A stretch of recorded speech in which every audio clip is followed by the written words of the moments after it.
Podcast 53 sur 365, tu ne peux pas réussir avec ton cheval sans ça. Hier, c'était la dernière séance en tête-à-tête entre Cyr et moi. Et oui, ça fait déjà 1 mois qu'il est arrivé. Ça a été une séance exceptionnelle. On a filmé pour plusieurs cours de l'académie. Et dans le marketing du travail à pied, on entend souvent « faites que votre cheval soit votre partenaire, etc. » Et je comprends, parce que par rapport à tout ce qu'on peut voir ailleurs, où justement les personnes ne considèrent pas spécialement leur cheval, je comprends ce mot-là. Mais personnellement, je perçois ma relation avec mes chevaux plutôt comme si c'était des amis. Voilà. Parce que partenaire, ami, c'est pas exactement pareil. Mais là, avec Cyr, j'ai vraiment ressenti ce côté partenaire. On formait une équipe pour tourner les vidéos. Tout, en fait, était fluide. C'était mon partenaire de travail. J'arrivais pour le travailler. Hop, je mettais la caméra, tout ça, et puis hop, on se mettait au boulot comme une équipe. Mais vraiment, c'était ouais. Et on se rend pas compte comme ça ce que c'est le travail d'un créateur de contenu.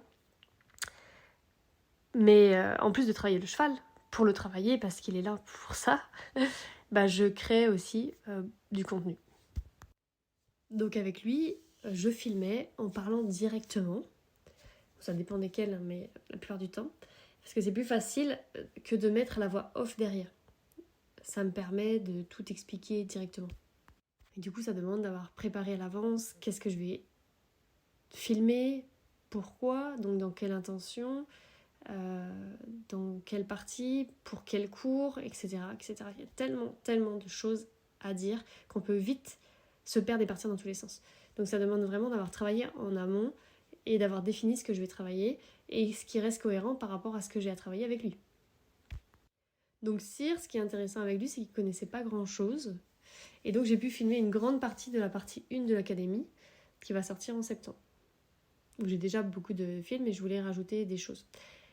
Et en septembre, j'ai un cheval qui arrive, un étalon, qui lui est un peu plus avancé. Et donc du coup, je vais peut-être pouvoir filmer la partie 2. Mais après, avec les chevaux, c'est toujours la surprise, on ne sait jamais. Donc du coup, je verrai bien ce que le cheval peut me donner à ce moment-là. Donc hier, de savoir que c'était notre dernière séance, ça me rendait triste.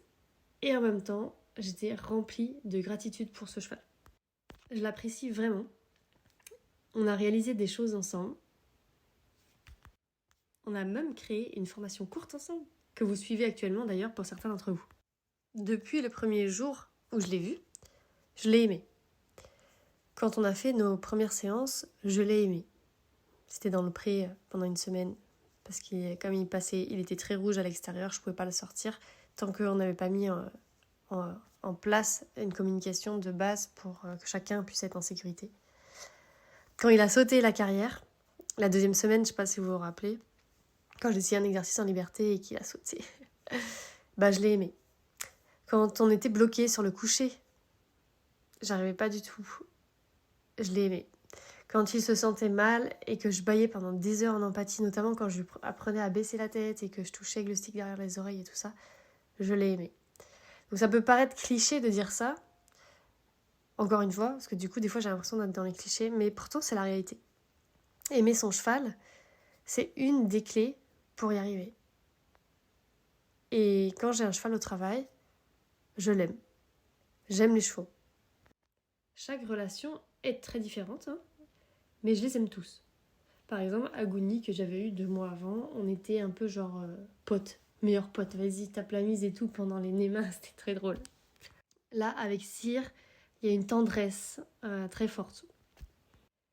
Et il y a d'autres chevaux, il y en a une que j'avais l'année dernière notamment, où je voulais pas lui faire du tout de bisous, etc. C'était pas du tout la tendresse qui ressortait dans notre relation.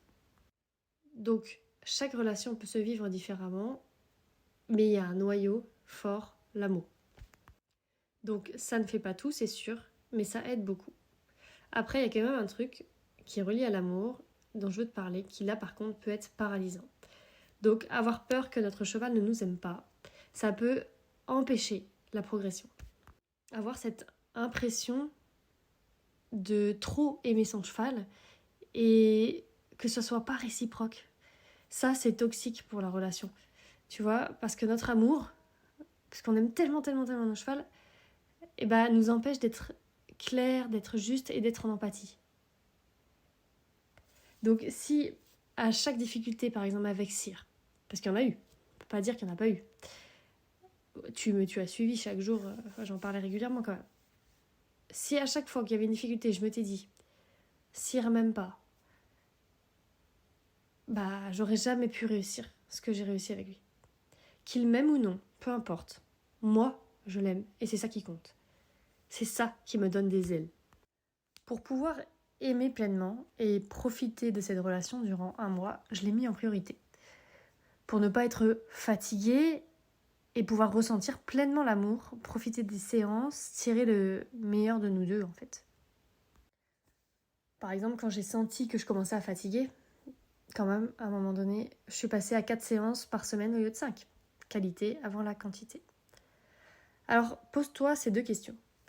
Est-ce que j'aime vraiment mon cheval, même quand on n'y arrive pas et avec ses défauts? Si la réponse est oui, c'est sûr, tu vas y arriver. Deuxième question, est-ce que j'ai peur que mon cheval ne m'aime pas? Et si la réponse est oui, fais-toi aider, car c'est certainement une des peurs les plus limitantes dans la progression. À demain!